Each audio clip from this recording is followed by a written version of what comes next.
Glamuuri ja laitmatu punase vaiba naeratuse taga peitub tumedam, vähem elegantne lugu. Intervjuud, mis varem tõid esile võluvaid isiksusi ja heategevuslikke ettevõtmisi, ennustavad nüüd häirivaid tõdesid ja salajasi elusid. Number 20. See oli Martin Shkreli, kellest sai üks Ameerika vihatuimaid ärimehi. Teda kutsutakse sageli Pharma Broks, mis viitab Big Pharmale ja tema tihedale seotusele ravimifirmadega, kuna ta tegi vastuolulise otsuse tõsta elupäästva ravimi hinda. Shkreli sündis Brooklynis albaanlastest vanematele, kes olid Shkreli hõimu järeltulijad. Ta käis Hunter College'i keskkoolis ja sai seal oma lõputunnistuse. Seejärel õppis ta Baruchi kolledžis, kus omandas ärijuhtimise bakalaureuse kraadi. Tam on finantsalane taust ning ta kasutas oma kogemusi riskifondi juhina, et siseneda farmaatsiatööstusesse. Seejärel asutas ta ettevõtted Retrofen ja Turing Pharmaceuticals. Kuigi Shkreli oli juba vastuoluline tegelane, tekitas ta 2015 aastal veelgi rohkem pahameelt, kui ta tõstis elupäästva ravimi hinda. See ravim oli Deraprem, antiparasiitne ravim, mida kasutatakse toksoplasmoosi raviks. Hinnatõus polnud sugugi väike, seda tõsteti 5000% võrra, $13 ja 50 sendilt. $750 tableti kohta. See oli ennekuulmatus, mis tuli jutuks tema Bloombergile antud intervjuus samal aastal. Tegevjuht kaitses hinnatõusu, väites, et see otsus võimaldaks mõistlikku kasumit. Ta väitis ka, et see pani aluse tulevastele farmatsiaalastele arengutele. Alguses väitis ta, et langetab hinna kriitika tõttu 50%. Kuid Bloombergi intervjuu tegi selgeks, et seda ei juhtu. Shkreli esines veel mitmes Bloombergi intervjuus, kaitstes oma otsust ja muutudes üha frustreeritumaks. Ühel hetkel ütles ta sellest frustratsioonist ajendatuna intervjueerijale, et ta on seda teemat juba varasematel kohtumistel arutanud. Ta märkis ka, et hinnatõus oli altruistlik, isetu ja seda ei tehtud isikliku kasu saamiseks. Mõni kuu pärast intervjuud arreteeriti ta pettuse süüdistustega. Arrestamine toimus pärast uurimist tema tegevuse kohta MSMBs ja Retrofinis, mis paljastas, et ta ajas oma äri Ponzi skeemina, kasutades hilisemaid ettevõtteid selleks, et maksta tagasi investoritele, keda ta oli petnud. 2-aastase kohtuprotsessi ja uurimise järel mõisteti Shkreli 7 aastaks vangi ning ta pidi oma ohvritele tagasi maksma $64 miljonit. Number 19. Ameerikas sündinud Briti ajakirjanik Boris Johnson oli Londoni teine linnapea aastatel 2008 kuni 2016. Aastatel 2016 kuni 2018 töötas ta välisministrina peaminister Theresa May alluvuses. Aasta hiljem sai sellest konservatiivse partei poliitikust Ühendkuningriigi peaminister. Aastaks 2022 sattus Johnson suure skandaali keskmesse, mida hakati kutsuma Partygate'iks. Partygate oli salajaste seltskondlike koosviibimiste sari, mis toimusid Downing Street numbril 10 ja teistes valitsushoonetes aastatel 2020 ja 2021 kehtinud sulgemiste ajal, rikkudes otseselt tol ajal Ühendkuningriigis kehtinud piiranguid. Ürituste hulka kuulusid töötajate peod, sünnipäevakogunemised ja lahkumispeod. Kui info nendest väidetavatest koosviibimistest avalikuks tuli, algatati uurimine ning Metropolitani politsei avastas kuni 12 üritust, mis olid nimetatud perioodil toimunud. Reeglite rikkumise eest määrati kuni 6 trahvi, sealhulgas 1 Johnsonile. Partygate põhjustas avalikkuse pahameelt ja kahjustas usaldust valitsuse vastu, mis viis üleskutseteni peaministri tagasiastumiseks. 2022. aasta septembriks asendati Johnson Liz Trussiga. 2 aastat hiljem, 24. aasta oktoobris, andis Johnson intervjuu ITV Newsi Tom Bradyle enne oma mälestuste raamatu Unleashed avaldamist. Just selle intervjuu ajal avaldas ta kaetsust varasemate esinemiste pärast. Ta rääkis konkreetselt vabandustest, mida ta Partygate'i puhul esitas, öeldes, et ta oli liiga palju ja asjatult alandunud. Johnson väitis, et vabandused ainult kinnitasid süüdistusi. Ta esines veel mitmes intervjuus, kus ta jätkas konkreetsete süüdistuste, sealhulgas väärkäitumise eitamist. Just need ajatamised ning tagasi võetud vabandused muutsid nii ITV intervjuu kui ka tema hilisemad esinemised eriti kohatuks. 25. aastal lekkisid avalikkuse ette Borisi toimikud, Boris Johnsoni äritehingute ja tegevuste kogumik. Toimikute sisu ja tähendus olid otseses vastuolus tema eitamiste ja väidetega ning sundisid teda isegi vabandusi kordama. Selgus, et endine Ühendkuningriigi peaminister kasutas maksumaksja rahastatud töötajaid ja 115 000 naelast iga-aastast avalike ülesannete kuluhüvitist eraäärilisteks ettevõtmisteks, sealhulgas tulusateks tööotsadeks pärast ametist lahkumist ja lobitööks. Täpsemalt avastati, et maksumaksja raha ja PDCA-d kasutati kohtumiste korraldamiseks Saudi ametnike ning isegi tollase Venezuela presidendiga eraäärilisteks tehinguteks. Dokumentide kohaselt oli Johnson tegelenud küsitavate tulu teenimise praktikatega, mis ajandas Ühendkuningriigi äriliste ametikohtade nõuandekomisjoni uurimist alustama. On väidetud, et Johnson on kasutanud oma ametipositsiooni isikliku kasu saamiseks. Avalikkus on nõudnud, et temalt võetaks endise peaministri toetus ära, kuni see küsimus on selgitatud. Number 18. Ettevõtja, asutaja ja tegevjuht sündis Washingtonis DC's aastal 1984. Ta oli Ameerika valitsuse abitöötaja ja kongressi komitee töötaja tütar. Holmesit kirjeldati kui kohmakat, kuid kujutusvõimelist last. Tal oli vähe sõpru ja ta hoidis pigem omaette. Ta kasvas üles ja temast sai ettevõtte Theranos Incorporated asutaja ja tegevjuht. See oli elutähtsate kehavedelike testimisega tegelev ettevõte. Teda nimetati 2014 aastal noorimaks iseenda jõul miljardääriks saanud naiseks, kuid vähem kui aasta hiljem sai üsna selgeks, kuidas Holmes oli nii edukaks saanud. 2015 aasta keskpaigaks olid kuulujutud täies hoos, vihjates, et Theranos testimistehnoloogia ei toimi korralikult. Sealhulgas Edisoni seade, mida oli kaua reklaamitud kui revolutsioonilist seadet. Selle aasta oktoobris esines Holmes CNBC saates Mad Money, et arutada tehnoloogiliste rikete süüdistusi.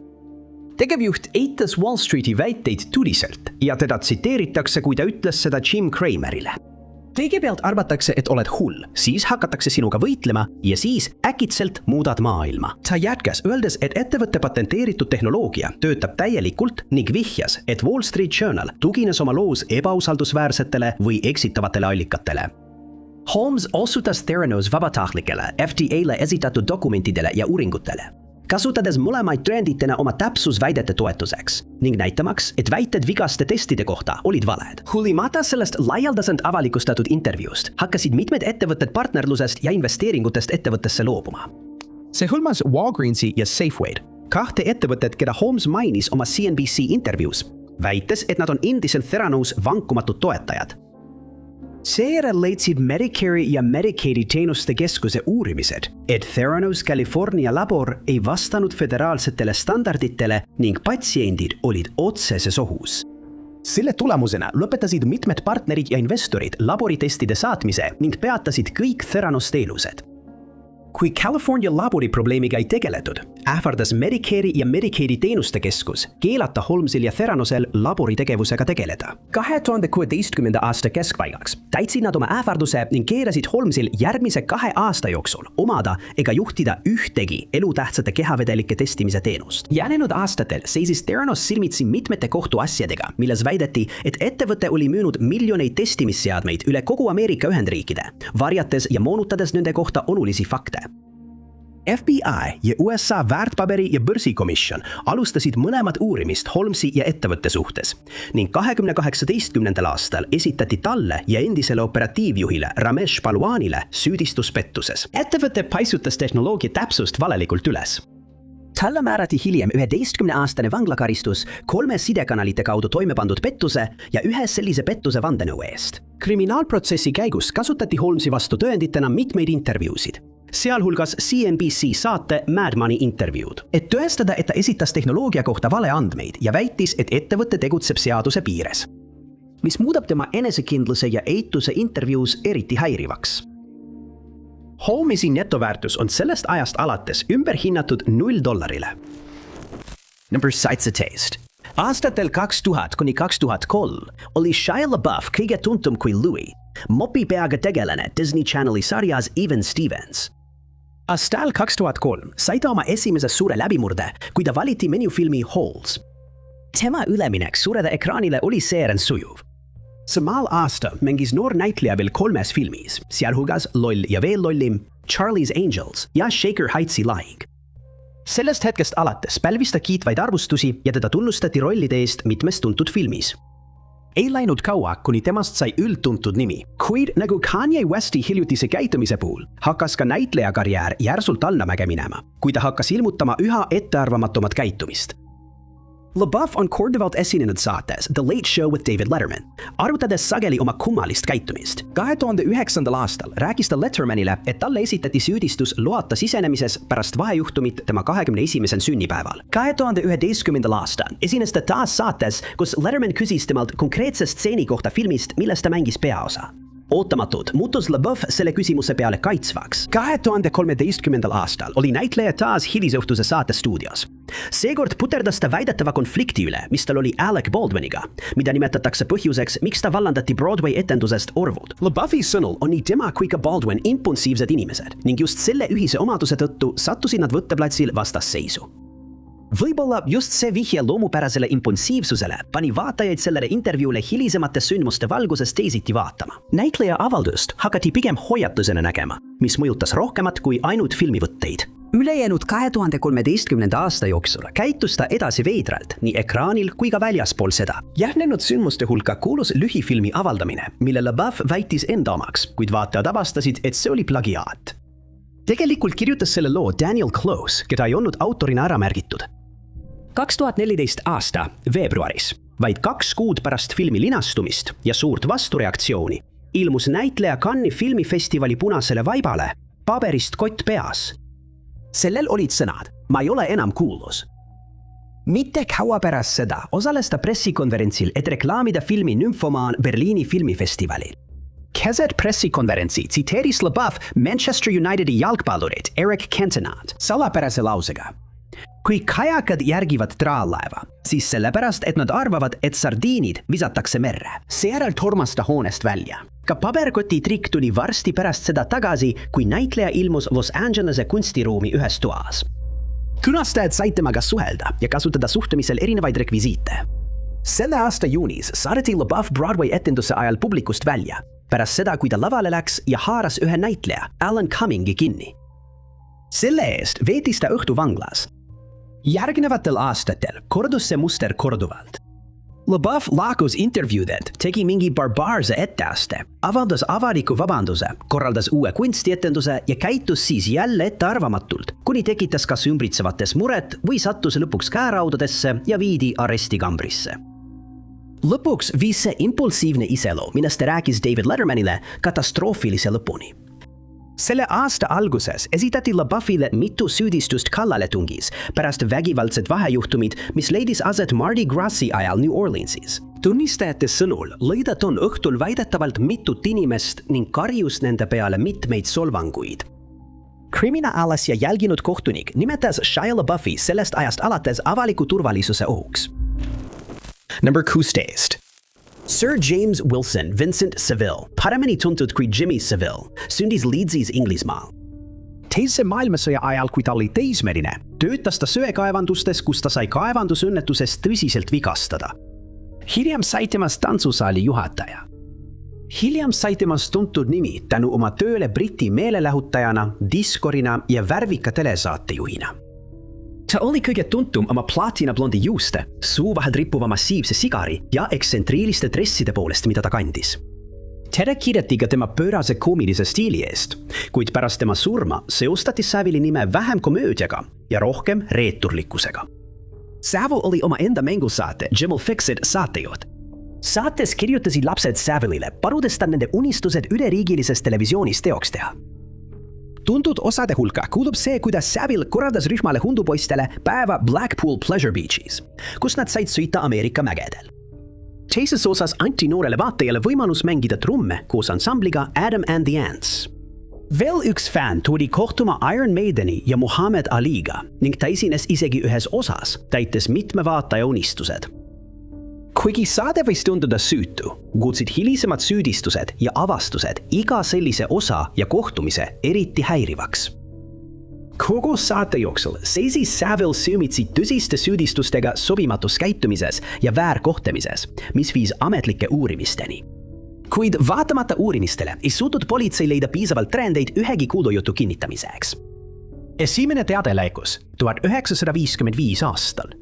Kuid selleks ajaks, kui uurijad hakkasid väidetavat kuritegu uurima, oli juba liiga hilja. 60-ndatel ja 70-ndatel toimusid väidetavad väärkohtlemise juhtumid BBC ruumides.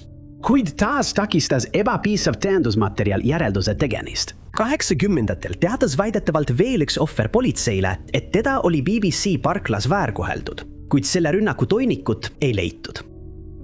2011. aastal suri Saville, mis tõi kaasas suure süüdistuste laine naistelt, kes kas töötasid temaga või olid kunagi saates esinenud. 2012. aastaks uuris Scotland Yard 120 uurimissuunda ja kuni 25 ohvrit. Süüdistused ulatusid 4 aastakümne peale ning väideti väärkohtamist riiklikul tasandi.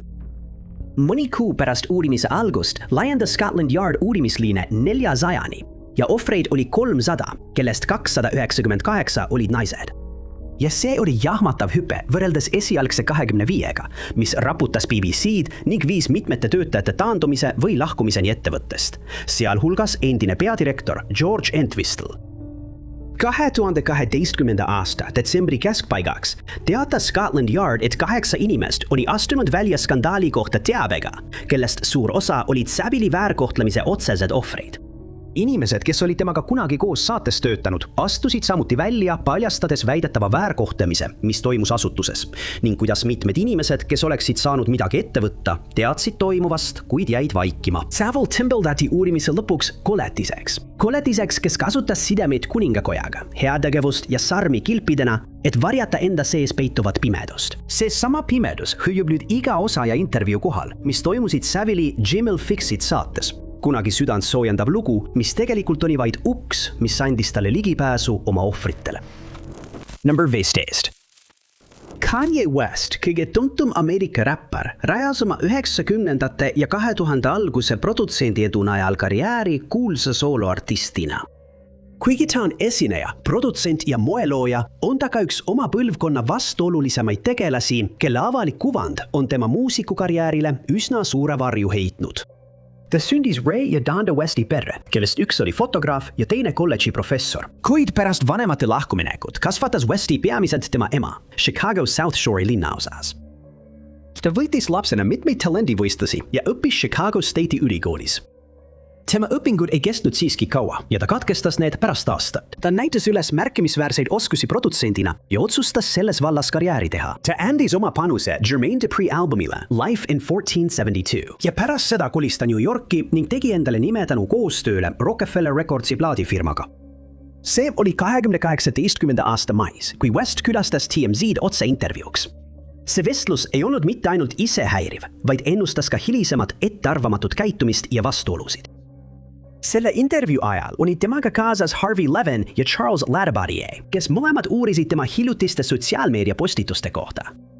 Intervjuule eelnenud ajal oli West teinud üha ettearvamatumaid säutse, mis tekitasid suurt vastureaktsiooni ja kahjustasid tema mainet avalikkuse silmis. Otseülekande jätkudes läks olukord ainult hullemaks. Pärast tema vastuoluliste Twitteri postituste põgusat käsitlemist hakkas West esitama uusi väiteid. Ühel hetkel tsiteeritakse teda ütlemas: kui sa kuuled orjusest 400 aastat, see on valik. Vihjates, et orjuse ohvritel oli selles küsimuses otsustusõigus. Seda võiks kirjeldada kui närvivapustust. West jätkas, väites, et ühiskond on vaimses vanglas ning tegi isegi mõned barbaarsed võrdlused orjuse ja teise maailmasõja vahel. Pärast neid halvasti vastu võetud avaldusi vastas TMZ reporter Van Lathan Westile, öeldes, et ta oli mitte ainult šokeeritud, vaid ka pettunud tema käitumises. Nende kahe vahel järgnes sõnadine vastasseis. Otse-eetris TMZ intervjuu lõppes sellega, et räppar lähenes Lathanile ja ütles, et tal on kahju, et ta talle haiget tegi. Westi šokeeriv käitumine muutus aga veelgi vastuolulisemaks ja äärmuslikumaks, ning see intervjuu oli alles eelmäng tulevastele sündmustele. Vaid mõned kuud hiljem kutsus West üles tüdistama 13. põhiseaduse muudatust, mis ametlikult kaotas orjuse. 2020. aastal jätkusid Westi ettearvamatud säutsud, kus ta tegi oma perekonna kohta tarbetuid avaldusi, mis aitasid kaasa Kim Kardashiani otsusele autost sisse anda. 2022. aastal avalikustas ta mõned privaatsed sõnumid enda ja Sean Combsi vahel, vihjates, et teda kontrollivad juudi päritolu isikud. West esines mitmetes teistes intervjuudes, sealhulgas Infowarsis, kus ta avaldas toetust teise maailmasõja aegsele Saksamaa diktaatorile.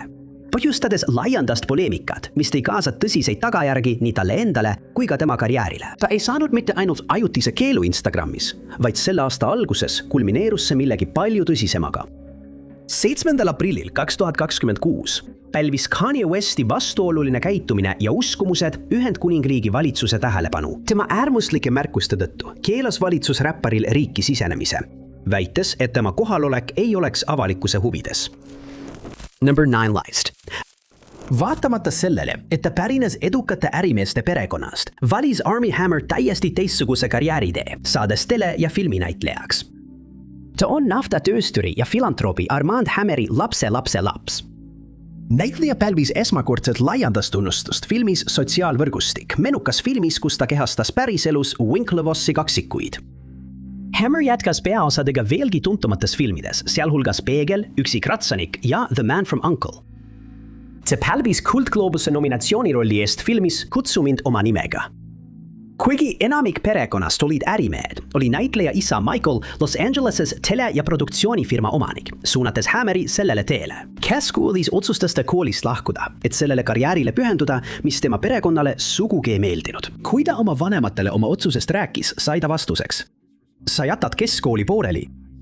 Ükski Hammerman pole kunagi ülikooli pooleli jätnud ilma MBA või doktorikraadita. 2020 aasta esines Hammer hilisõhtuses saates koos James Cordeniga, koos Amber Heardiga. Intervjuul valitses kerge ja humoorikas õhkkond, mida keegi poleks osanud hiljem tumedamas valguses näha. Selles episoodis räägib Hammer humoorikalt oma pandeemia-aegsest irokeesist ja rollist Netflixi filmis Rebecca. Ta mainib ka oma Broadway etenduse The Minutes türistamist ning tunnistab, et pole kunagi vaadanud oma 2012 aasta filmi Mirror. Silt võttis intervjuu teise pöörde, kui Corden tõi jutuks kuulsuste isiklikud kokkupuuted tulega seotud juhtumitega. Hammeri puhul sai ta nooremana kätte retsepti, kuidas ise suitsugranaate valmistada. Kahel erineval korral tõi see idee talle külla nii tuletõrje kui ka eriüksuse. Corden jõudis järeldusele, et nii Hammer kui ka Heard olid pyromaanid. Hammer nõustus, et ta sobib selle terminiga, mida kasutatakse inimese kohta, kellel on kontrollimatu soov süüdata tulekahjusid, mida ajendab pinge või kergendus. Ootamatult sai sellest ettearvamatust ja äärmuslikust käitumisest, mida ta televisioonis tunnistas, sünge ettekuulutus hilisematele sündmustele, mis muutsid selle The Late Show episoodi eriti häirivaks. Vaid 3 kuud hiljem pidi Armie Hammer pealt vaatama, kuidas kogu tema karjäär rööbastelt maha jooksis. 2021. aasta jaanuaris esitati talle šokeerivaid süüdistusi. Mitmed naised, sealhulgas Paige Lorenz ja Courtney Vuskovic, tulid välja tõsiste väidetega, süüdistades Hammerit nende väärkohtlemises. Need väited viisid hiljem suure skandaali avalikustamiseni ja näitleja karjääri ajutise pausini. Offerti sõnul väärkohtles Hammer neid nii füüsiliselt kui ka emotsionaalselt mitu aastat varem. Süüdistuste tõsidus käivitas ulatusliku uurimise, mis lõpetati peagi ilma kohtuprotsessita, kuna igas juhtumis puudusid tõendid. Kahju oli aga juba tehtud. Süüdistuste tulemusena loobus Hammerist tema talendiagentuur ja isiklik pressiesindaja. Ta oli sunnitud loobuma ka mitmest filmiprojektist. 2 aastat hiljem astus ta ootamatult avalikkuse ette, murdes vaikuse ja tunnistas, et mõned väited olid tõsi. Ta vihjas, et oli oma viimases suhtes emotsionaalselt vägivaldne ning on seda käitumist hiljem kahetsenud. Need ülestunnistused tekitasid Hammeri suhtes vaid uusi pingeid ajal, mil ta oli alles hakanud oma näitlejakarjääri taastama. Number 13. Daystar Peterson, Ina sündinud Kanada räppar ja laulja, on paremini tuntud lavanime Tory Lanez all. Lanezi karjäär sai tegelikult alguse juba lapsepõlves, kui ta näitas üles suurt huvi räppimise vastu, kuid hoolimata kõigist neist harjutamisaastatest tuli tema suur läbimurre alles 2009 aastal. Sel aastal andis ta välja oma debüüt mixtape'i TL2TO. Mõni aeg pärast selle ilmumist nägi laulja Sean Kingston videot, kus Lanez räppis ja otsustas sõlmida temaga lepingu plaadifirmaga Time is Money. Aastatel 2010-2011 andis Lanez selle plaadifirma kaudu välja mitu mixtape'i ning peagi tegutses ta juba iseseisvalt ja andis oma muusikat välja omal käel. 2015 aasta keskel andis ta välja oma debüütalbumi esimese singli ja samal aastal avaldas ta ka, et oli sõlminud lepingu Mad Love Recordsiga ning tegi koostööd räppar A$AP Fergiga. 2012 aasta septembris esines Lenez Breakfast Clubi podcastis intervjuus, kus ta reklaamis oma tulevast albumit Vabandust mille eest. Intervjuu toon oli enamasti positiivne. Lenez tundus enesekindel ja rahulik. Kuigi tegemist oli lõdvestunud intervjuuga, vältis räppar teadlikult kõiki vestlusi oma elus toimuva draama teemal. Ta rääkis avalikust huvist oma juuksepiiri vastu, tegi nalja selle hooldamise üle, puudutas probleeme laulja laulukirjutaja Augustus Alsinaga ning oli lühidalt vastasseisus operaatoriga. Lenez vältis täielikult või pisendas kõiki küsimusi väidetava juhtumi kohta, mis leidis aset 2 aastat varem tema ja teise kuulsuse vahel ning mille tõttu käisid parasjagu kohtuvaidlused. Kõnealune kuulsus oli Megan Thee Stallion ja juba 2020 aasta augustis esitas ta mõned jahmatavad süüdistused. Megan väitis, et kuu aega varem oli tema ja Lenez peol tülli läinud. Pinged kasvasid ja räppar võttis välja tulirelva. Väideti, et ta sihtis relvaga tema jalgade suunas ja tulistas, hüüdes samal ajal tantsi. Megan läbis pärast juhtumit väikese operatsiooni, et eemaldada killud oma jalgadest. Samuti olevat ta politseile valetanud, väites, et astus purustatud klaasi peale, kuid tunnistas tõe üles alles kuu aega hiljem, mis viis ulatuslike uurimisteni. Lenez käsitles juhtumiga seotud küsimusi ja väiteid ettevaatlikult. Ei laskunud täielikult arutelusse ega lükanud süüdistusi täielikult tagasi. Ta rõhutas ka, et tema vaikus oli vajalik, kuna käimas oli uurimine. Vältimine võimaldas tal usutavalt eitada, mis omakorda võimaldas tal jätkata oma muusika reklaamimist. 4 kuud pärast intervjuu eetrisse jõudmist ilmus räppar vandekohtu ette 3 raske kuriteo süüdistusega. Need süüdistused olid kallaletung poolautomaatse tulirelvaga, laetud ja registreerimata tulirelva omamine sõidukis ning raske hooletus nimetatud tulirelva tulistamisel. Süüdimõistmise järel viidi Lenez kohe vanglasse, kus ta pidi ootama karistuse määramist. 8. augustil 2023 mõisteti talle vägivaldse teo eest 10 aastat vangistust. 2024 aastal mainiti edasikaebust, kuid räppar jääb endiselt vanglasse. Number 12. Suuresti eduka krüptovaluutabörsi FTX Trading Limitedi taga seisab Sam Bankman-Fried, seda asutaja ja endine tegevjuht, kes juhtis omalaadsete seas suuruselt 2 börsi. See tegi Bankmanist mõjuka tegelase digitaalse varaturul ning temast sai arutlusteema Ameerika Ühendriikide kongressis. Ta sündis 2 Stanfordi ülikooli professori perre. Isa oli maksuseadustele spetsialiseerunud õigusteadlane ja ema keskendus moraalifilosoofiale ning õigusele. Ta õppis Massachusettsi tehnoloogia instituudis, kus tema erialaks oli füüsika. Just MIT-s õppides sai ta teada ka efektiivsest altruismist ja kontseptsioonist teenida et anda, kus palju raha teenivad inimesed annetavad selleks, et teisi aidata. See oligi see, mis motiveeris teda teha karjääri rahanduses. Bankman on üks tuntumaid nimesid krüptomaailmas alates FTX-i asutamisest 2019. aastal. 2022 aasta septembris esines Bankman Bloomberg krüptosaates, et jagada teadmisi ja analüüsi turutrendide kohta. Intervjuus kinnitas FTX-i tegevjuht, et tema börs on kasumlik ja finantsiliselt stabiilne. Ta selgitas ka, et nad laienevad hoolimata krüptoturu langusest. Väideti, et neil on üle $1 miljardi vabu vahendeid ning tema ettevõte keskendub ülevõtustrateegiale. Bankman-Fried rääkis pikaajalisest pühendumisest FTX-ile ja toetas krüptoregulatsiooni. David Rubensteini saates kordas ta oma optimismi ja keskendumist teenimisele, et annetada. Teemad, mis hiljem osutusid vastuolulisteks. 2022 aasta novembris teatas Binance'i tegevjuht Changpeng Zhao plaanist müüa FTX-i tokenit FTT, mis vallandas massilised väljamaksed, mida FTX ei suutnud rahapuuduse tõttu töödelda. Varsti pärast seda loobus Binance FTX-i ülevõtmisest, viidates vahendite väärkasutamisele, mis ajendas valitsuse uurimisi.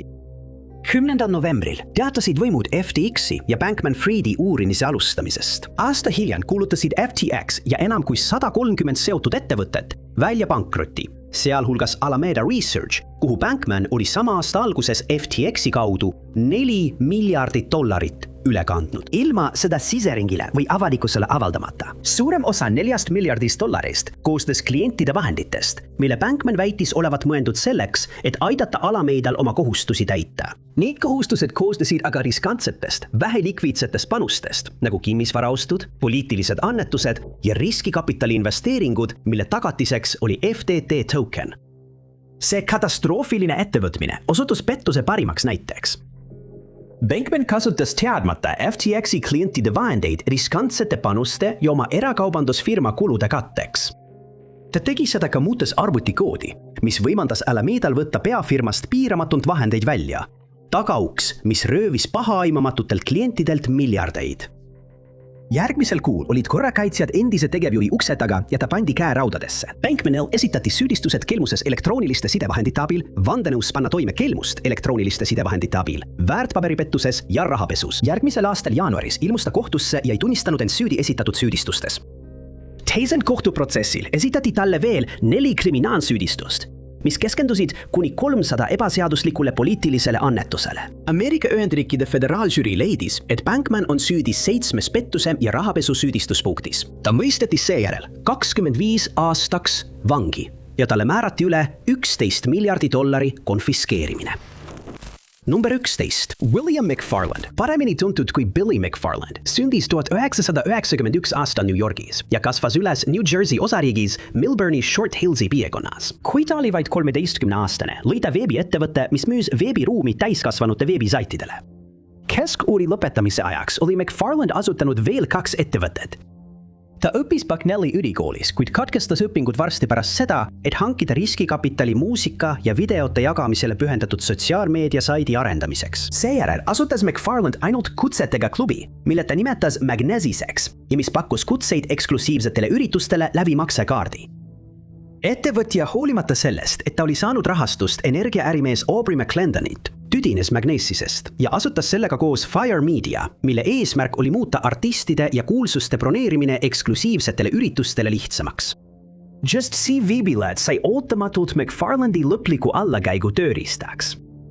See oli 2015 aastal, kui Magnesis veel tegutses, kui McFarland kutsuti tuntud uudistekanalile CNBC saatesse, mille pealkiri oli ainult kutsetega must kaart milleniaalidele. Linnades elavad millenialid, alustas McFarland, tahtsid teada, kus praegu on kõige kuumem koht, mis on trendikas ja millal nad saavad kaasa lüüa. Ta pakkus välja, et Magnesis lahendab selle probleemi. 24-aastast asutajat inspireeris ülimalt eksklusiivne American Express Centurion Black Card. Ja kui ta leidis viisi, kuidas paigaldada metallkaardile magnetriba, asutati Magneses.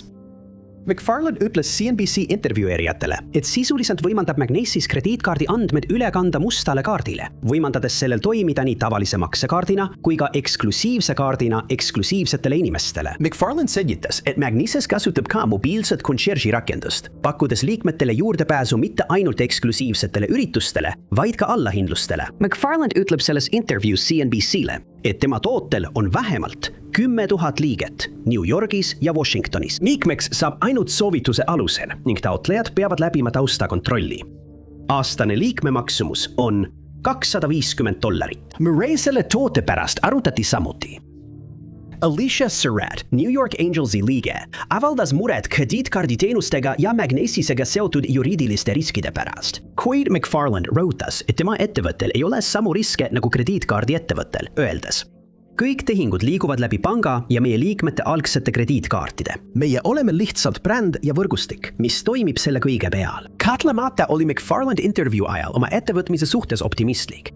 Ta tundus olevat elevil oma edu ja ettevõtlusmaailma üle.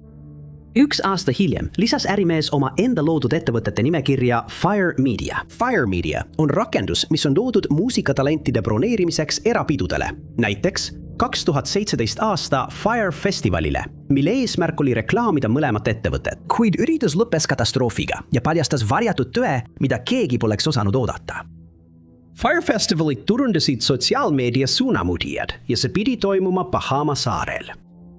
McFarland kasutas oma 2 ettevõtet, et müüa kalleid pileteid, lubades luksuslikke villasid ja gurmeetoitu. Kuid kui inimesed festivalile saabusid, leidsid nad end katastroofi abi telkides süües vaid võileibu. Külalised olid maksnud osalemise eest kuni $200,000.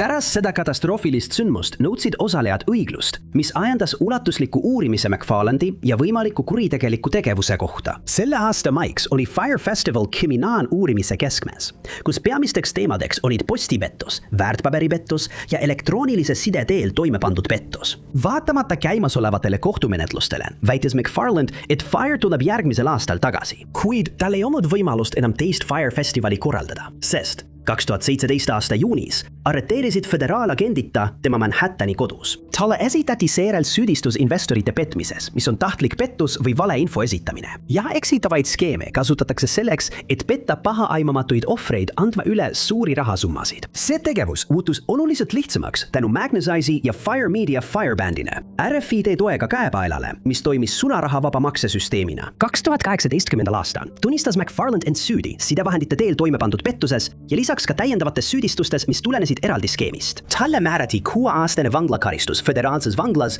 kuid ta kandis vaid 4 aastat. CNBC interview'd, kus ärimees näitas üles optimismi, vaadatakse täna tumedamas valguses. Tema väide, et Magnus oli vaenduste pakkuja millenniumi põlvkonnale, muutub nüüd kahepalgelisuse näiteks, asendades tema sarmika ja enesekindla isiku kavaluse ja ebaaususega. Number 10. 2007 aasta juuli tähistas brasiilaste jaoks hirmu ja terroriperioodi algust. Mõni päev varem olid 100 inimesed tänavatel marssinud, et tähistada LGBTQ+ uhkuse kuud, kui juhtus mõeldamatu. Siiani üritab Brasiilia politsei meeleheitlikult tabada sarimõrvarit, keda tuntakse vikerkaaremaniakina. 4. juulil sisenes 32-aastane Jose Enrique Petropolise parki, teadmata, et ta ei tule sealt enam kunagi elusana välja. Petropolise park, mis asub Brasiilias, on tuntud kohtumispaik geimeestele, eriti neile, kes oma seksuaalsust varjavad. Parki tuli ja sealt lahkus 10 mehi, kas kohtumisteks või lihtsalt omavahel aega veetma. Ühel pärastlõunal jalutasid inimesed pargis, kui nad sattusid 32-aastase Jose surnukeha peale. Tal olid peas mitmed haavad ja ta oli alasti. Kurjategija oli ka tema püksid ümber põlvede keeranud, et teda veelgi alandada. Elanikud olid hirmul, kui Jose surm jõudis uudiste pealkirjadesse. Mehed, kes kohtusid juhuslikeks seksuaalkohtumisteks, hakkasid baarides liikuma ja rakendasid täiendavaid ettevaatusabinõusid. Kahjuks polnud neist siiski piisavalt, et päästa neid vikerkaaremaniaki eest. 2 aastat oli Brasiilia LGBTQ kogukond sihtmärgiks ja linn vajus hirmu alla. Kokku võttis vikerkaaremaniak 13 mehe elu, kellest 12 said kuuli pähe. Tegutsemisviis jäi samaks ja enamik ohvreid leiti Petrose pargist. Noodi töörühm ja 10 politseinikud töötasid selle juhtumi kallal ööd ja päevad. Uurimise käigus oletati, et vikerkaaremaniak võis oma ohvrid leida internetivestlustubade ja tutvumisrakenduste kaudu. Hoolimata intensiivsest uurimisest leiti vaid üks võimalik kahtlusalune, Hiro Francisco Franco, endine politseinik. Tänaseni pole leitud ühtegi tõendit, mis seoks selle mehe kindlalt kuritegude seeriaga. Kahjuks ei ole homofoobne vägivald Brasiilias haruldane ning uurijad otsivad kedagi, kellel on sügav vihkamine LGBTQ kogukonna vastu. Keegi pole kunagi nende tapmistega seoses arreteeritud ning vikerkaaremaniak liigub vabalt Brasiilia tänavatel. Aastate jooksul pärast esimest kuritegu on uurimine peaaegu seiskunud tõendite ja juhtlõngade puudumise tõttu. Kõigil, kellel on teavet, palutakse võtta ühendust Sao Paulo osariigi sõjaväepolitseiga numbril 1142 071 916. 9. Pisserate maanteeks nimetatakse maanteed number 16, mis on 725 kilomeetri pikkune tee, ulatudes Prince George'ist Prince Rupertini Briti Kolumbias, Kanadas. Kuigi tee on täis looduslikku ilu, peidab see maantee endas sünget saladust. Alates 1970-ndatest on 10 naised, peamiselt põliselanikud, kadunuks jäänud või oma elu kaotanud. Kuna enamik ohvritest olid põliselanikud, pöörasid Kanada kuninglik ratsapolitsei, kohalik politsei ja valitsusasutused sellele nende silme all toimuvale epideemiale vähe tähelepanu. Ohvrite peredel on võtnud aastakümneid, et nende juhtumeid tõsiselt võetaks ning et nad saaksid väärilise uurimise ja õigluse. Erinevad allikad esitavad erinevaid statistikaid, kuid arvatakse, et vähemalt 20 või enam naist on kas kadunud või kaotanud elu pisarate maanteel, kuigi tegelik arv võib ulatuda sadadesse. See maantee läbib paljusid põlisrahvaste kogukondi, kellel on vähe või puudub üldse ligipääs põhiteenustele. Vaesuse tase on kõrge, mis sunnib paljusid naisi hääletama, et jõuda kooli, tööle või isegi arsti juurde. 22-aastane Tamara Lynn Shipman on üks paljudest naistest, kes kadusid pisarate maantee. Tamara nähti viimati 21. septembril 2005 Prince Rupertis maanteel 16, kui ta üritas hääletada terrassesse. Mitmed tunnistajad nägid Tamarat tee ääres seismas, kuid keegi ei näinud, kellega ta lahkus. Nädalaid hiljem sai tema perekond aru, et midagi on valesti, kui tema pangakontot polnud puudutatud ja tal oli üürvõlgu. Tema perekond teatas tema kadumisest kohalikule politseile ja kuninglikule Kanada ratsapolitseile. Kuid juba algusest peale oli nende suhtumine Tamarasse ja tema juhtumisse pettumust valmistav. Camarao oli varem olnud komme hääletada ja seksitööd teha, kuigi ta polnud seda juba mõnda aega teinud. Ajalehtedes ja internetis hakati teda kohe halvustama ning kadunud hääletaja vastu tunti vähe kaastunnet. Tamarat on korduvalt otsitud, kuid temas pole kunagi ühtegi jälge leitud. Kohalikud usuvad, et nende kadumiste ja kuritegude taga on sarimõrvar või isegi mitu sarimõrvarit, kes on ära kasutanud piirkonna eraldatust ja muid tegureid. Kanada kuninglik ratsapolitsei lõi 2005 aastal projekti E-pana, et nende juhtumitega põhjalikumalt tegeleda, kuid seni pole kedagi arreteeritud. Project E-pana tulisrahvaste aktivistid ja ohvrite perekonnad jätkavad oma lähedaste otsimist ning nõuavad, et vastutavad isikud toodaks kohtu ette. 1992 aasta, 8. aprill. Algas 26-aastase Robin Foldhaueri jaoks nagu iga teinegi päev. Robin töötas Indianapolis, Indiana osariigis Paylessi kingapoes ja ta kutsuti tööle pärast seda, kui üks tema kolleegidest oli haigestunud. Robin pani selge oma vormi ja suundus poodi, et katta pärastlõunane vahetus. Kui Robin töötas, sisenes poodi kummaline mees. Algul arvas Robin, et ta on klient, kuid kui mees lähemale tuli, nägi ta, et mehel oli midagi käes. Silmapilkselt kustus Robini elu ja salapärane mees lahkus poest. Robini surnukeha avastati mitu tundi hiljem ja Indianapolis politsei tormas juhtumit uurima. Mõni päev hiljem, 11. aprillil 1992, sattusid 23-aastane Patricia Smith ja 32-aastane Patricia Majors silmitsi sama kummalise mehega nendele kuuluvas pruudipoes Wichitas, Kansases. Mitmed sarnased kuriteod hakkasid ilmnema Kansases, Missouris ja Indianas. Kurjategija tegutsemisviis oli sama. Ta leidis poe, kus töötas naine, sageli üksi ja ümberkaudu polnud ühtegi klienti. Üvastaval kombel ei öelnud ründaja oma ohvritele ainsatki sõna. Kui lasud kõlasid, lahkus ta rahulikult kedagi hoiatamata. Jürgid mõistsid kiiresti, et kõik need kuriteod toimusid piirkondades, mis asusid vahetult Üsmäe 70 maantee lähedal. Siis hakati spekuleerima, et tapja liikus mööda maanteed E70 otsides ohvreid. See tõi talle hüüdnime I-70 tapja, mida kasutatakse siiani. 40-aastane Michael McCown oli ainus meesohver I-70 tapja käe läbi ning teda rünnati tema töökohal Indianas. Politseinikud usuvad, et I-70 sarimõrvar pidas Michaelit tema pikkade juuste tõttu tagantpoolt vaadates ekslikult naiseks. Vähemalt 6 kuritegu on seostatud tabamatu I-70 tapjaga, kuid paljud uurijad usuvad, et ta jätkas oma kuritegusid ka pärast. 1992 aastat. Maantee I-70 kulgeb läbi Utah, Colorado, Kansasi, Missouri, Illinois, Indiana, Ohio, Lääne-Virginia, Marylandi ja Pennsylvania, mis tähendab, et tal võib olla ohvreid kõigis nendes osariikides. Politseijõud üle osariikide on teinud tohutuid pingutusi, et tabada I-70 tapjat. Kuid seni on nende jõupingutused olnud viljatud. Kõigil, kellel on teavet, palutakse võtta ühendust St. Charlesi politseiosakonnaga numbril 636 949 3300. Number 7. 2019. aasta alguses said võimud teada sarimõrvarist, kes nimetas end Herculeseks. 2019. aasta. 1. veebruaril ärkasid Bangladeshi pealinna Dhaka elanikud ja valmistusid oma päeva alustama, kui tehti õõvastav avastus. Möödujad leidsid romulast mehe surnukeha, keda tunti ainult nimega Rakib. Tema kaela ümbert leidsid uurijad sildi, millel oli kirjas: see on karistus rünnaku eest. Ründajad, olge ettevaatlikud. Hercules. Kõnealune rünnak toimus 14. jaanuaril 2019, kui nimetu ohver oli teel oma vanaema koju. Teatete kohaselt ründasid teda 2 meest varitsusest. Rakib oli selle juhtumi peamine kahtlusalune ning politsei kogus tema vastu aeglaselt tõendeid. Mõni päev hiljem leiti Amin Madeli linna lähedal maha jäetud alalt mehe surnukeha, keda tunti ainult nimega Ripon. Nagu Rakib oli ka Ripon olnud selle juhtumi peamine kahtlusalune. 18-aastase tüdruku kohta, kelle surnukeha leiti Savari äärealalt. Riponil oli samuti sarnane silt kaela ümber ning uurijatele oli selge, et Hercules ei kavatse niipea peatuda. Kokku on 3 juhtumit seotud tabamatu Herculesega ning kõik 3 meest olid kahtlusalused või tagaotsitavad seoses rünnakute ja raskete kuritegudega. Mõned kogukonna liikmed on oletanud, et Hercules on tegelikult meeste grupp, võib-olla isegi politseinikud. On läbi viidud põhjalik uurimine, kuid 2023. aasta seisuga ei ole politsei Herculese tabamisele lähemale jõudnud. Number 2.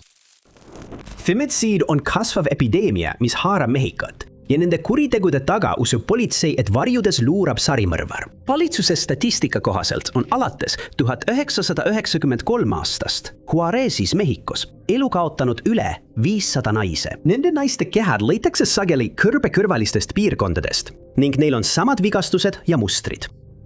Politsei on moodustanud mitu töörühma ja korraldanud operatsioone, kuid epideemia jätkub.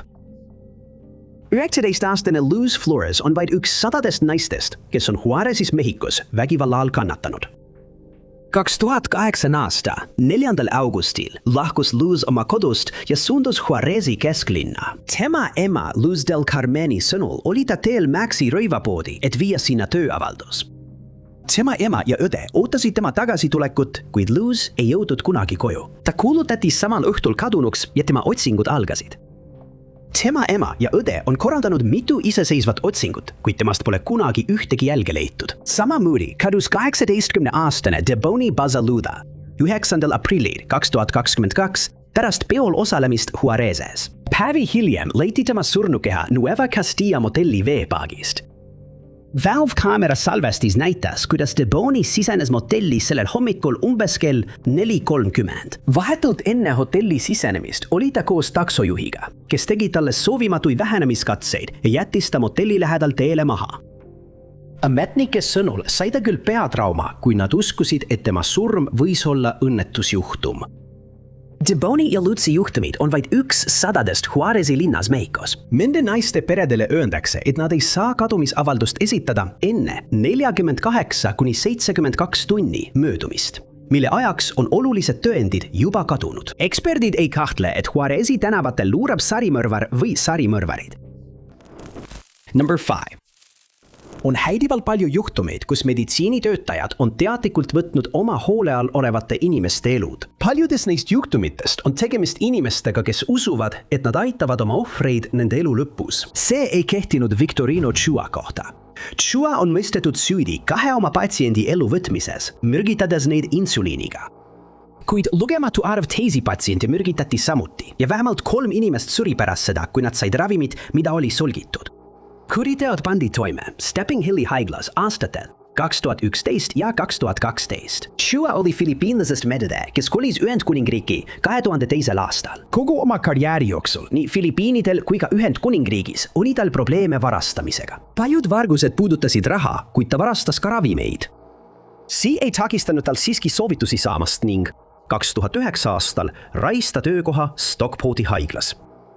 Chua ei sulandunud haiglas hästi sisse. Tema vastu esitati süüdistusi, et ta andis patsientidele mittevajalikku ravi. Personal leidis ka, et tal oli probleeme suhtlemisoskustega.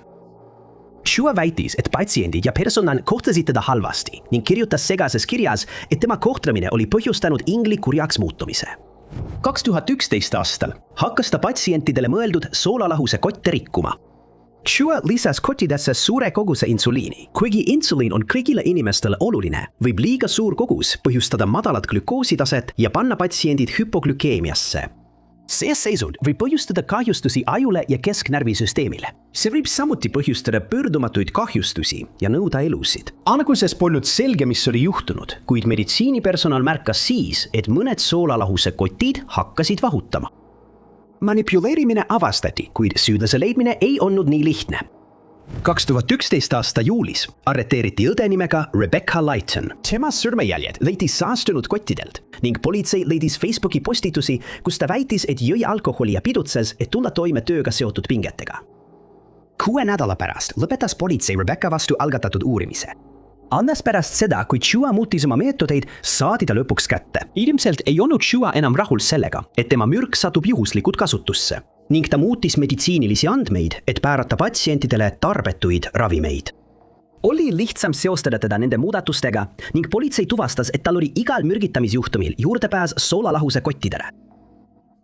Ta ei tunnistanud end süüdi, kuid mõisteti süüdi 2 patsiendi elu võtmises ning lugematute teistele kahju tekitamises. Number 4. Irina Gaidamachuki, sõbrad ja naabrid tundsid teda kui armastavat ema, kes aitas oma tütre koolis. Tema abikaasa teadis, et tal oli alkoholiprobleem, kuid ei osanud aimatagi, kui kaugele ta oleks valmis minema, et jooki saada. Gaidamachuk sündis Nõukogude Liidus ja kohtus hiljem oma abikaasa Juriga, kellega ta abiellus. Alguses tundus kõik hästi, kuid Gaidamachukil oli juba alkoholiprobleem. See läks nii hulluks, et Juri võttis temalt raha kasutamise õiguse ära, kartes, et ta kulutab kõik viina peale. Sellest hoolimata leidis ta ikka võimalusi alkoholi hankimiseks, hoides samal ajal üleval tavalise ema kuvandit. Samal ajal elasid 2000-ndatel piirkonna eakad naised pidevas hirmus. Kuriteod algasid 2002. aasta juunis. Ekas naine leiti oma kodust raskete peavigastustega. Tundus, nagu oleks teda haamriga löödud. Tema rahakotist oli raha varastatud, kuid see oli vähem kui $25. Järgmise 8 aasta jooksul sattus selle häiriva kurjategija ohvriks veel 17 naist. Alguses arvas politsei, et nad otsivad meest. See tundus ainus võimalus, kui kuriteod olid nii vägivaldsed. Aga see osutus valeks, kui üks ohver põgenes niinimetatud Venemaa koletise eest. Eikas naine leiti oma korteri põrandalt tõsise peavigastusega. Tema korter oli läbi otsitud, kuid kaasa oli võetud vaid väike summa raha. Heiglas olles ütles ta politseile, et teda ründas naine. Alguses arvas politsei, et ta on vaimselt haige ja tegemist oli lihtsalt kleidis mehega, kuid ohver jäi oma väite juurde ning lõpuks teda usuti. Politsei asus nüüd naist otsima. Tuhandeid inimesi küsitleti ja naine nimega Marina Valiva arreteeriti. Marina tunnistas politsei surve all kuriteod üles, kuid rünnakud jätkusid. Alles pärast seda, kui 17. naine kaotas sarimõrvarile elu, tuvastas politsei tegeliku süüdlase. Viimane ohver oli 81-aastane naine nimega Aleksandra. Naabrid nägid hästi naist, kes tuli Aleksandra korterit kaunistama ja andsid politseile kirjelduse, kui Aleksandra surnukeha avastati. 5 päeva pärast politsei joonistuse avaldamist tuvastati Gaidamachuk kui kurjategija. Alguses tunnistas ta üles ja ütles politseile, et ta võttis oma ohvritelt elu selleks, et saada raha alkoholi jaoks. Kohtus üritas ta oma kuritegusid eitada, kuid ta mõisteti siiski süüdi. Talle määrati vaid 20 aastat vangistust. Koomas. 2010 aastal nõudsid röövide jada 4 inimelu. Alles siis, kui süüdlane üritas kasutada oma viimase ohvri pangakaarti, tabati ta. John Wesley Ewellil oli juba pikk karistusregister, kui ta 2010 aastal poevarguse eest arreteeriti. Kuriteod ulatusid relvastatud röövimisest ja sissemurdmisest kuni tšekkide võltsimiseni. Tema viimane kuritegu oli hinnasiltide vahetamine Home Depot poes. Elades Californias võib Ewell saada eluaegse vanglakaristuse raskete kuritegude eest pärast 2 esimest süüdimõistmist 3 rikkumise reegli alusel. Los Angeleses aga rakendus see reegel ainult siis, kui 3. kuritegu oli vägivaldne. Ewell oli silmapaistev 3 rikkumise reegli vastane kampaania eestvedaja ning ta esines ka telesaates, et seda arutada. Ewellile määrati tema Home Depot kuriteo eest 32-kuuline vanglakaristus, kuid selle täideviimine lükati edasi, et ta saaks läbida eelnevalt planeeritud operatsiooni. Ewell otsustas seda aega kasutada veel vägivaldsete kuritegude toimepanemiseks. Tema esimeseks ohvriks oli 80-aastane Hannah Morcos. Pärast Morcoste koju sissemurdmist kohtas Ewell Hannat. Selle asemel, et põgeneda, ründas Ewell vägivaldselt eakat meest ja põhjustas talle südameataki. Hannah surnukeha leidis tema perekond järgmisel päeval. Mõni nädal hiljem võttis Ewell elu oma teiselt ohvrilt, Denise Robertsilt, kes elas Ewelliga samal tänaval. Kuid ilmselt ei olnud tal mingit probleemi kuritegude toimepanemisega kodu lähedal. Ta sidus 53-aastase naise kinni ja võttis temalt elu, enne kui tema kodu rüüstas. Juba 9 päeva hiljem rünnati Limonid ja Robin Turnigate. Ewell esines kommunaaltöötajana, et pääseda nende koju enne, kui ta paari ründas. Nad sioti samuti kinni, enne kui Ewell neid elu võttis. Kahjuks avastati nende kehad alles mõne päeva pärast, kui murelikud pereliikmed palusid politseil teha heaolu kontrolli. Kuritegu uurinud politseid üllatas, kui Robini kaarti kasutati sularahaautomaadis. Automaatkaamerad salvestasid süüdlase selge pildi, keda politsei väga hästi tundis. Pärast Ewell arreteerimist avastati, et ta oli röövidest saadud esemeid pandimajades müünud, mis kinnitas tema seotust 2 varasema rööviga. Ta ei vaidlustanud süüdistusi ja veedab ülejäänud elu trellide taga. Number 2. Jeffrey Mayad on häiriv kurjategija, kes teenis endale hüüdnime Rhode Islandi rappija. Ta võttis 3 naise elu aastatel 2002 kuni 2003 ning ründas veel 2, kes pääsesid vaevu eluga. Esimene ohver oli naine nimega Audrey Harris. Audrey, nagu kõik Ripperi ohvrid, oli tänavatöötaja. Nagu ka teisi ohvreid, ei oleks teda keegi eriti igatsenud. 2003. aasta 9. veebruaril ütles Audrey emale hüvasti ja lubas talle samal päeval hiljem külla tulla. See külastus ei toimunudki ja Audrey ema teatas tema kadumisest. Näis, et politsei võttis juhtumit tõsiselt. Teise sama ameti esindaja nimega Jane Smith vastu oli toimunud rünnak ja politsei kahtlustas, et Audrey võis olla sama ründaja ohver.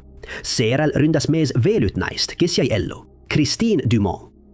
Mees tuvastati Timothy Scanlanina. Kuid enne kui Scanlon jõudis kohtu alla minna, kadus ka Christie 2004 aasta mais. Scanlon mõisteti hiljem süüdi Smithi ründamises, kuid ta vabastati süüst 2 kadunud naise juhtumis. 2004 aasta juulis kadus sama ameti esindajana 3. naine. Stacy Goulet kadumisest teatas tema poissõber. Politsei proovis kasutada varjatult tegutsevat naispolitseinikku, et kurjategijat välja meelitada, kuid ründaja ei läinud õnge. Alles pärast salapärast anonüümsed telefonikõned toimus juhtumis suur läbimurre. Helistaja oli mees, kes ütles neile, et nad räägiksid Jocelyn Martiniga. Jocelyn rääkis politseile, et üks tema klientidest oli teda rünnanud. Ta viis ta oma koju ja ründas teda siis selja tagant. Ta võitles vastu ja suutis põgeneda. Arvestades oma karjääri, ei pöördunud ta politsei poole, kuid nüüd andis ta neile kõik vajalikud üksikasjad, et tuvastada ründaja aadress. Politsei sai teada ka seda, et samal aadressil oli rünnatud teist naist, kes jäi ellu. Seal elas mees nimega Jeffrey Myatt. Alguses eitas ta igasugust seotust, kuid tema kodu läbiotsimisel avastati tema vannitoas häiriv vaatepilt. Just siin tegeles ta surnukehadega. Myatt tunnistas üles, et võttis Audrey, Christine'i ja Stacy elu. Ta oli nende jäänustega vannis tegelenud, pannud need prügikottidesse ja visanud jäänused äriprügikastidesse. Prügila läbiotsimisel leiti Stacy jäänused, kuid 2 teise ohvri jäänuseid ei leitud kunagi. Esikohal. 1993 aasta juulis avaldas Londoni politsei kahtlustatava sarimõrvari ohvri ja tundmatu mehe, keda peeti kurjategijaks, turvakaamera pildi. See tõend oli see, mis lõpuks viis Cullen Irelandi allakäiguni. Kuriteod algasid sama aasta märtsis. Peter Walker oli edukas West Indi koreograafia direktor. Ta oli samuti homoseksuaal ja külastas Earls Courti Colburni klubi. Siip huvi oli popui homoseksuaalsete meeste seas, kes kandsid erinevat värvi taskurätte, et näidata, mis neile meeldis. Walkerile lähenes mees, kes kutsus ta enda koju. Petri keha leiti tema tegijalt. Hiljem helistas kurjategija, kes vastutas teo eest üleriigilisele ajalehele, et kuritegu omaks võtta, kuid avaldas kahetsust, et jättis Peetri koera korterisse lüksu. See kõne oli esimene paljudest, mille tegi Cullen Ireland. Oli 39-aastane, 2 korda lahutatud mees, kes oli tol ajal töötu. Ta oli eelmisel aastal jõudnud järeldusele, et ta on ei keegi. Ja uusaasta lubadusena otsustas ta seda muuta, saades sarimõrvariks. Ühe oma endise naise sõnul vihkas ta homoseksuaalseid mehi ja pidas neid lihtsateks ohvriteks. Eriti sihtis ta mehi, kes võitlesid selle vastu, et neid kinni seotaks. Pärast Peterit oli Irelandi järgmine ohver Christopher Dunn, raamatukogu hoidja ja samuti Coleraine klubi külastaja. Kuritegu oli veelgi häirivam ja taas võttis Ireland ühendust ajakirjanduse ja politseiga, et neid oma kuriteo pärast pilgata. Ameerika ärimees nimega Perry Bradley ja hooldekodu töötaja nimega Andrew Collier said samuti ohvriteks. Nende surmade vahele jäi vähem kui nädal. Alles pärast 4. kuritegu suutsid politseinikud mustreid tuvastada. Lisaks kuritegude toimepanemise viisile tuvastas politsei, et nende viimane teadaolev asukoht oli Coleraine klubi. Suhe Briti politsei ja homoseksuaalse kogukonna vahel polnud tol ajal kuigi hea, mis võis olla põhjuseks, miks teatud sarnasusi eirati. Kuid politsei võttis lõpuks meetmeid, et hoiatada homoseksuaalset kogukonda, jagades Pride'i üritustel flyerid, et saada rohkem teavet. Neid ajendas tegutsema ka veel üks kõne Irelandilt, kes ütles, et ründab kord nädalas, kui teda kinni ei võeta. Irelandi viimane ohver avastati 15. juunil, kuigi kuritegu toimus 3 päeva varem. Emmanuel Spiteri oli peakokk, keda nähti viimati Coleraine klubis 12. juunil. Ta lahkus koos mehega, keda kirjeldati kui täidlase näoga lühikeste tumedate juustega ja värvunud hammastega isikut. politsei leidis seejärel turvakaamera pildi Emmanuelist ja nende kahtlusalusest metroojaamas. Ireland tuli välja ja tuvastas end fotol oleva mehena, kuid ta ütles, et oli koos Emmanueliga tema korterisse läinud, kuid jättis ta sinna koos teise mehega. Kuid politsei leidis Irelandi sõrmejäljed Andrew Collieri kodust. Lõpuks tunnistas ta oma kuriteod üles, öeldes politseile, et tahtis kuulsaks saada. Talle määrati 5 eluaegset vanglakaristust ja ta veetis ülejäänud elu trellide taga. Aitäh teile, et vaatasite! Kui teile see video meeldis, siis kindlasti vajutage meeldib nuppu.